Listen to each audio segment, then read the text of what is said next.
Un atkal rokās man ir mana dzejas grāmatiņa. Man ļoti tuva. Tie ir mani domu graudi, manas sajūtas, kas nākušas ir no manas sirds. Un šis arī ir ļoti īpašs pārdomas, par dzejoli to nevarētu nosaukt. Drīzāk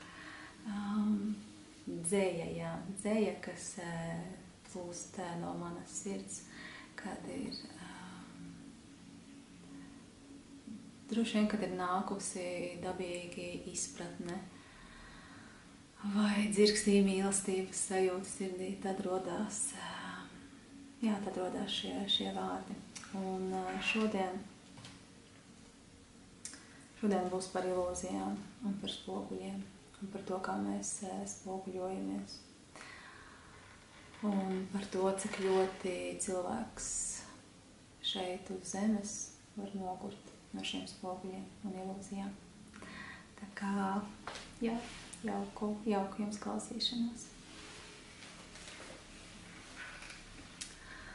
Es jūtu tevi, tavas ilgas un nemieru, kurp tu traucies asiņainām rokām un dzelkšņu aptvertām kājām.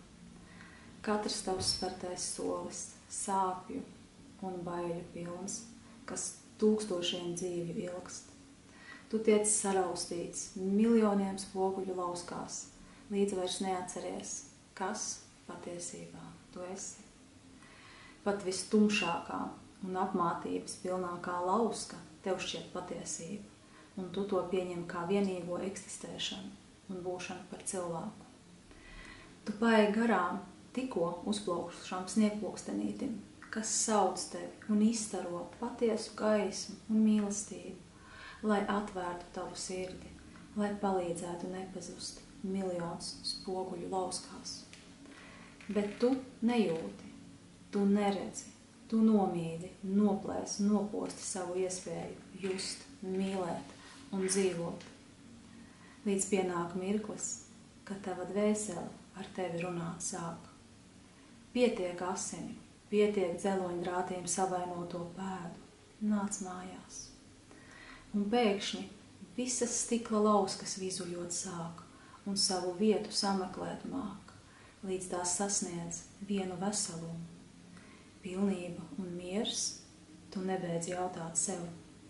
Un tu stāvi klusi, vēja pūsmiņai, pat mazāko matiņu uz tavas galvas neskarot, vērojot sevi un sajūtot, ka šo ilūziju un maldu spoguli vēlies sadauzīt vēlreiz. Tikai apzināti, klātesoši, ar vislielāko cieņu un mīlestību, kas vien tevi ir. Jo spoguļoties vairs nevēlies, ar pateicības pilnu sirdi atlaid visu, kas bija, piedod visiem un visam. Esi brīvs, lido.